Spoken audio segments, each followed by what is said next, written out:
Talagang may pagkademonyo talaga itong si Tambaloslos na ito. Ano? Tingnan nyo nga naman. Matapos matuklaw ng kobra at nag-50-50 ang buhay sa ospital, aba, ay naging naire-elect pa na maging speaker ng House. Grabe, ano? Talagang may sa demonyo na talaga itong mga ito. Imagine mo nakalibre doon sa kamandag ng tumuklaw sa kanyang ahas. Anyway, kasi po, ganito lang yan. Yung bahay po niyan ay Dasmariñas at saka Forbes Park. Magkatapat lang po yan. Yan po yung McKinley Road. Ilang hakbang mo lang po, hospital na po yan ng St. Luke sa GBC. Ayan, so, ibig sabihin ko po, naagapan. Kasi ang kamandag naman po ay pagka na-injectionan agad yan ng anti-venom, parang baliwala po. Ganun lang. Kaya po nasabi nating 50-50 dahil yun po ang report sa atin ng nagbigay sa atin. Ayoko na pong i-mention dito, baka mahalata. Kung sino man niyang dyan, kung gwardiya man niya ng katulong, hindi ko na po dapat i-mention dito. Pero iisa lang po ang dito, isa lang po ang suma total. May pagkademonyo talaga. At imagine mo, na-re-elect pa na bilang speaker at nandiyan pa na nakadalo pa sa SONA. Akala ko na tuluyan na matigok ng animal. At anyway, ay sana dapat kasi yan, matuklaw yan doon sa malayo ang hospital para tuluyan. Actually, kan lang po yan eh. Sa totoo lang, hindi na po abutin ng kalahating oras po yan eh. So, sabagay, sabi ko nga, malapit lang po, walking distance lang po yung St. Luke's dyan sa bahay nila dyan sa Dasmariñas. Ayan. So, kaya nakalibre itong animal. So, ngayon po ay mamaya po, gusto ko lamang pong unahin munang batiin itong mga subscriber ko. Pero ang ating pong tatalakayin mamaya ay yun pong nag-leak na pag-uusap ni Bangag at Butod na kung saan po ay kayo mismo ay madidire. Kung po nag-leak po, nag-uusap po sila habang sila ay nagkakakwentuhan na mag-asawa at tuloy yung kanilang paghigop ng tsaa. Ayun, yun po yung may mga usapan po doon sila na nag-leak at yun naman po ay na-forward sa atin. Ay, nakakadiri po talaga sa totoo lang. Pero siyempre, bago yan, mamaya lang po yan.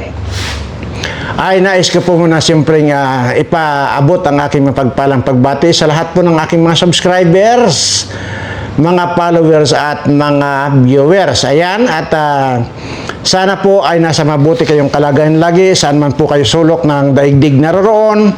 Wala po sana kayong problema sa buhay, wala rin po kayo sanang mga sakit.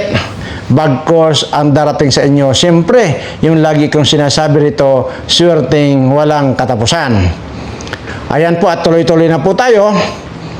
At bago ko po umpisahan yung ating topic ay magpapaalala lang po ako. Doon po sa makakapanood ditong Berana Live Studio TV, itong ating video ngayon. At kung kayo man po ay alam naman po niyo sa sarili niyo, halimbawa sa inyong sarili, pag nagsalamin kayo, abay magugulat pa kayo sa itsura ninyo na akala mo para kayong hindi mga tao, hindi naman kayo hayop. So ibig sabihin, in short, mga pangit kayo. Kapag kaganyan na po ang itsura ninyo, mga pangit, kagaya po nitong si Gadon, at yan po, mga malalaki ang ilong na yan, kagaya ni Mike Abi na yan na sobrang lapad ng ilong, puro ilong na lang ang makikita mo sa mukha niyan. At siga doon na parang troso ang ilong. At pagkaganyan po ang itsura ninyong mga pangit. Tapos hindi pa po kayo nagsusubscribe dito sa channel ko, pindutin niyo po ang subscribe. Pindutin niyo yung notification bell. Pindutin mo yung all. Pag yan po ay nagawa ninyo, paggising nyo ng umaga, ibang-iba na ang itsura mo. Ibig kong sabihin, yung pangit na itsura mo, mapalta ng kaiga-igayang itsura. At maganda ka na, gwapo ka pa. Ayan, at hindi naman po sa hindi naman po sa pagmamayabang. Kaya ko naman tinuturo sa inyo ito dahil siyempre, nanood na rin lang kayo dito sa channel ko, huwag nyo na sayangin. Ika nga, pindutin nyo na yung subscribe dahil yun ang makakapagpaganda sa inyo. Wala diyan kay Dr. Bilo yan, hindi po. Hindi po mapapakinis Dr. Bilo ang inyong mga mukha na parang mga mukhang talaba. Yung ang magagaspang ang mukha. Hindi na ho kaya ng Dr. Bilo yan. Dito lamang po, isang pindot lang po na subscribe. All in one na po yan. Gaganda, gugwapo. Aba, hindi lang yan. Suswertihin pa kayo. Oh, nagkakaintindihan ba tayo mga katoto? At yun nga po ay siguro kung tatanungin nyo kung may i-comment ako dun sa Suna, wala na po. Ay alam ko naman na puro panaginip lang yung mga sinabi ni Bongbong doon sa kanya Suna. Abay, napakagaganda. Grabe, talagang plinansa. Alam nyo kung totoo man po yun, napakagaganda sana.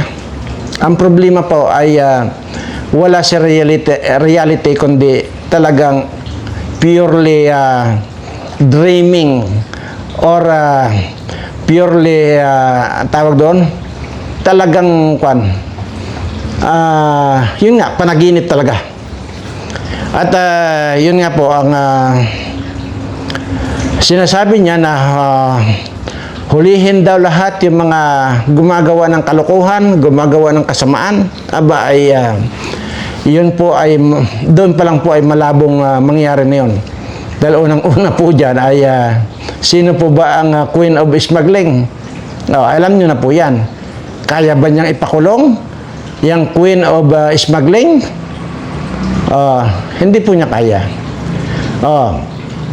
Isa pa ay harap-harapan di ba? Nandoon din si Mil Robles na nagpanalo ng araw-araw ng 100 million doon sa mga kung sino-sinong mga tao ng mga empleyado nila ang ipinapanalo niya. Kunwari, saan napupunta yung mga milyones na yan na pinanalunan sa loto na wala namang katotohanan talaga. Di ba? Napakarami pong mapupuna doon sa Suna ni BBM. Kaya nga po, sabi ko nga po, ay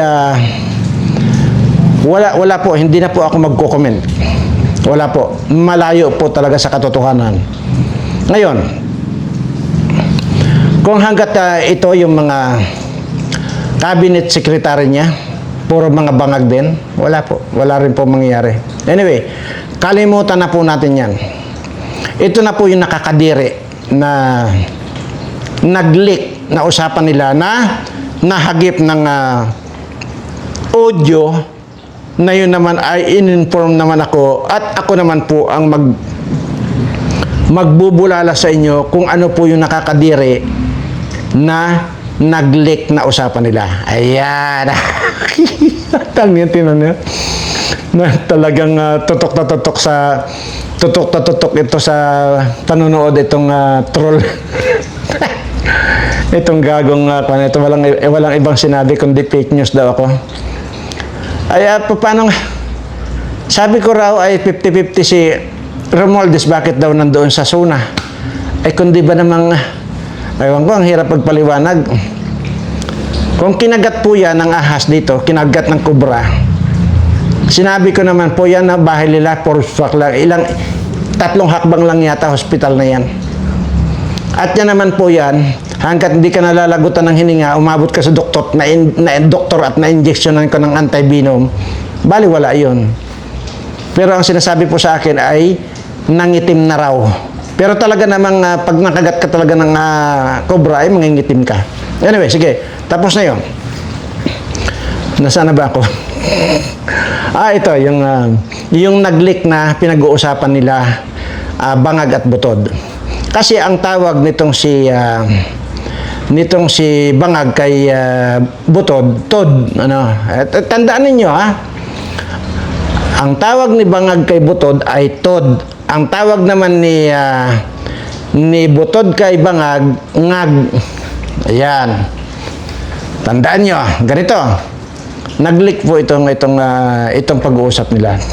Siyempre, kasagsagan ng higop singhot ng tsaa. Ayan, di nagkakakwentuhan. Silang dalawa nagkakakwentuhan. Di ngayon, sa tuloy yung kanilang higop session. Tapos bigla ngayong naisipan ni Bangag na, Tod, sabi, tagal na pala natin nagsasama, no? Grabe, kaya sa tagal nating magkasama, parang kapatid na lang ang turing ko sa iyo. Grabe, ang tagal na pala natin nagsasama. Sabi naman ni Butod, oo nga, Ngag. Grabe, hindi natin akalain na magtatagal tayo. At yun nga, sa tagal din natin na magsama, ay parang anak na lang ang turing ko sa iyo. Iyon ang sabi ni Butod kay Bangag. Di ngayon, napatanong itong si Bangag, bakit mo naman nasabi na parang tid mo na lang ang turing mo sa akin sa tagal natin magsama?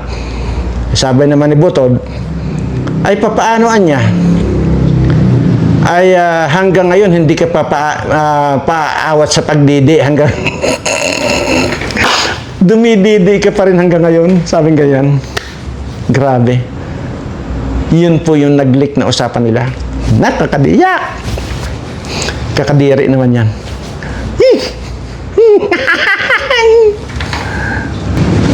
Dumididi pa pala, hindi pa pala awat itong si Bangag. Hanggang ngayon dumididi pa. Anyway, yan po yung nag-leak na nakakadiring usapan nila. So, sige po, tapos na po tayo. At mapunta naman po tayo dito sa dito sa mga nangyari naman dyan sa Kongreso at saka sa Senado. Sa Senado, si Chis Escudero pa rin ang Senate President. At yun nga nakakalungkot, bagamat nag-50-50 itong si Demonyong Tambaloslos na ito, ay siya pa rin yung naging Speaker of the House. So anong nasa isip nyo ngayon? Tuloy ang ligaya. Tuloy ang pagnanakaw ng mga animal. So, ano na ang mangyayari dito sa mga kababayan ko? Yun lang ang lagi kong sinasabi dito. Yun pong nagsasawa na dito sa mga sinasabi ko. Ay, pasensya na po kayo. Pero hindi ko po talaga kayang huwag itapik itong mga kababayan ko. Dahil kung yan lang, wala namang nabago sa mga animal na yan, tuloy pa rin ang pangangawat ito, tuloy pa rin ang pagnanakaw nito mga ito. So anong mangyayari na dito sa mga kababayan ko? Lalong maghihirap, lalong baka yung dating kumakain ng isang bisis isang araw, baka every other din na lang kung kumain. Ganyan ko isinasalarawan yung pwedeng mangyari dito sa mga kababayan ko. Sa totoo lang po talaga, ay hindi ko po talaga malaman kung saan ko ilagay na kategorya sa kaanimalan itong mga politikong ito. Sabi ko nga, ito yung mga piste ng lipunan. Ito yung mga animal ng mga lipunan. At ito yung mga kriminal ng lipunan. Hindi nyo lang po halata kasi hindi naman sila literal na pumapatay. Ano po ba ang kwan yun? So, ibig sabihin, pinagdanakawan nila yung taong bayan. Anong epekto nun sa taong bayan? Lalo pang kagutuman dito sa ating mga kababayan. At tingnan nyo, itong iwi na ito, tingnan nyo ha, at itong itsura na ito, kumakamal din ng salapi. pera ng ating kababayan, pera ng kaban ng bayan, yung itsurang yan. Kaya nga nagkangiwi-ngiwi na, naging tabingi ng mukha ng buwaka ng inang NPA na ito. Yan ba, may karapatan niya, itsura niya? Anong alam niyan? Ikukan na po yan. Gagawa po ng petition si Atty. Topacio para doon sa petition for contempt. Itong niwi nito. Kasi daldal na hindi naman niya alam ang batas. Pinulot lang naman sa bundok yung animal na yan, nanalo. Party list lang naman niya kasi yan. Yung mga party list na yan, ilan lang ang boto? 200 plus lang. Congressman ka na kagaya nito.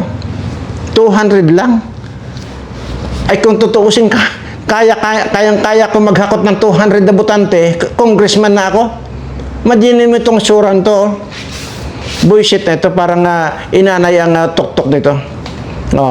At dahil nga dyan, so ito na ngayon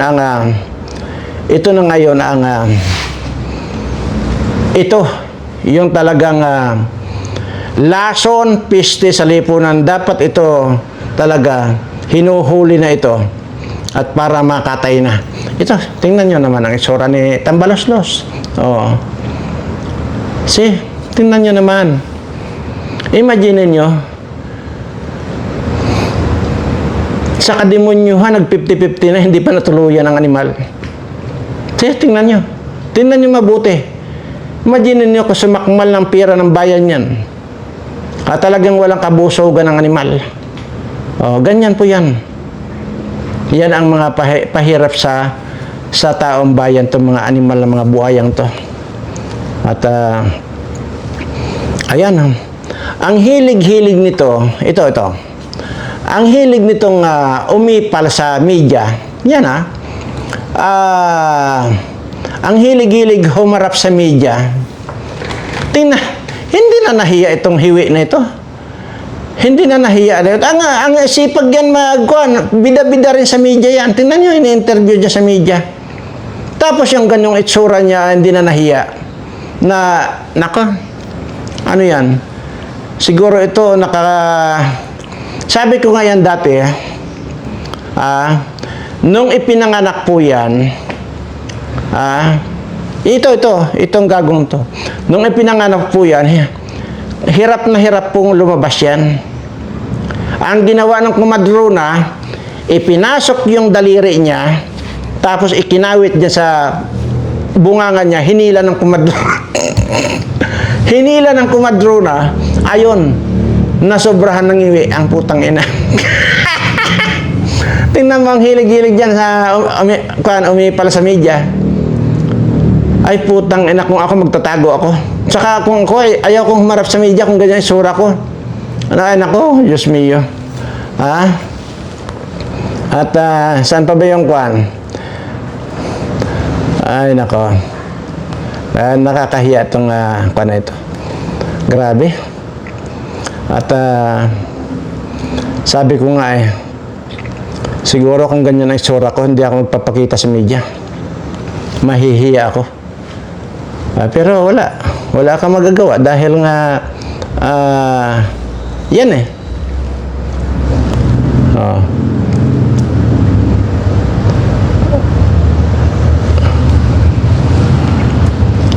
so ito pa. Ito, tingnan niyo itong pare na kwan. Mukhang Hawaiian frog. Ito yung laging mga kasama ni Nadilima ito yung nagmisa. Kasi alam pala nila na madidismiss na ang kaso na impeachment ni Sara Duterte. Ito yung isang pare na hindi ko alam, mukhang demonyo. Mukhang mukhang palakang lason. Ayan. Pag nagmimisa yan sa inyo, ay kunin nyo na yan. Sipain nyo na. Naku, may kwan yan. May kasamang salot yan. Maniwala kayo sa akin. Huwag kayong sisimba dyan pag yan ang magmimisa. Salot yan. Mahahawa kayo sa salot. Baka mamaya abutin pa ng salot yung pamilya ninyo. Yan. Oh. Oh, nandito na naman itong singiwi, dito sa isang ito yung nagmisa. Nagpamisa talaga yung mga animal nandiyan sa si Saba. Ayan singiwi, nandiyan din.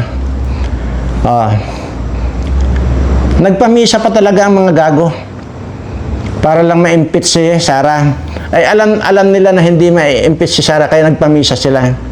Ito na yung adik Ito yung 15 years na addict na pare. Ito, baka hindi nyo alam, ito. Ayan yan. 15 years na addict. Itong isa, ayan din, na tingnan niya, pansinin nyo. Ito yung nakabukol dito. Ayan, nakabukol. Pansin nyo. Kasi, may bulsa po yan. May bulsa. Pagka yan po ay may inaatinad na meeting, yan pong sutanan niya na yan ang lagi niyang sinusuot kasi may bulsa po yan sa ilalim. Kaya ang target po niyan yung mga malalaking sugpo. Binubulsa po niyan. Ay ang yan sa kongreso gathering sa kongreso yan na kung saan ay maraming handa sa tambaloslos. Ayan. Kaya ang ginawa niya, ito yan, tingnan buti, yan butid-tid na. Puro sugpo po yan.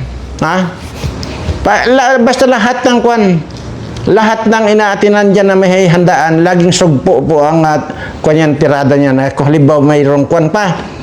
Yung litson na manok, buong litson na manok po yan ang sinisilid niya sa bulsa niya. Kaya yan lumubo na yan di ba? Ayan yan. Ganyang kapatay gutom itong mga paring ito.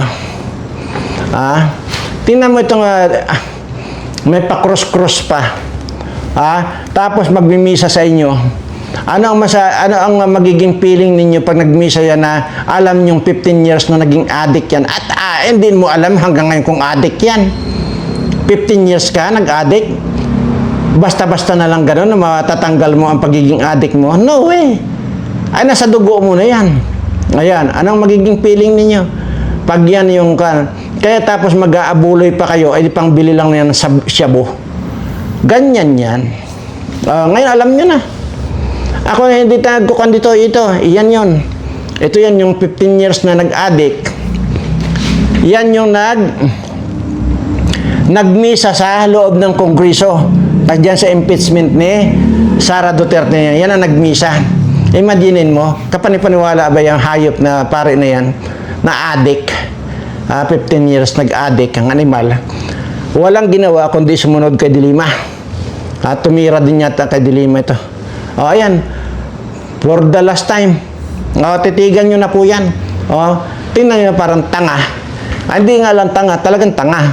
Tapos nakatingin sa kalawakan, tapos yung bunganga niya,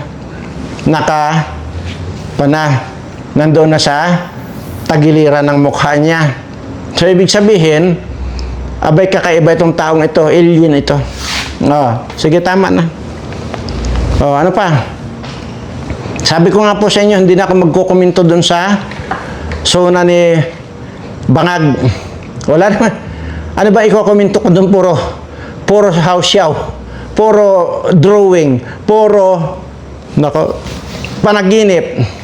Hindi nga lang naginip yan Baka nga habang nagsasalita, binabangungot yan Anyway.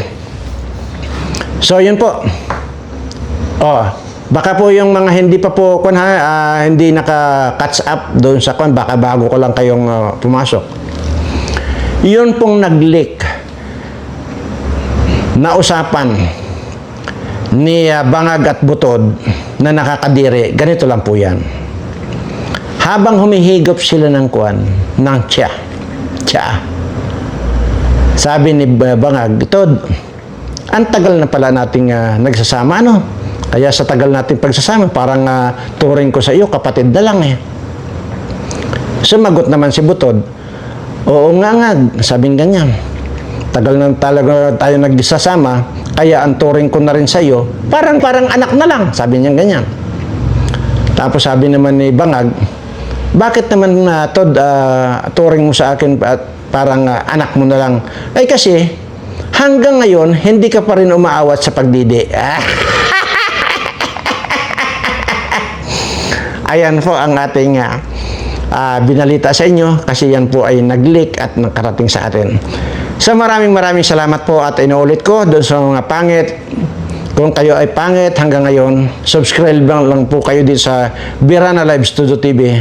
Titiyakin ko sa inyo, pagtulog ninyo, paggising ninyo, maganda na kayo, guwapo na kayo, higit doon, so suertihin pa kayo. Maraming salamat po at mahal na mahal ko po kayong lahat.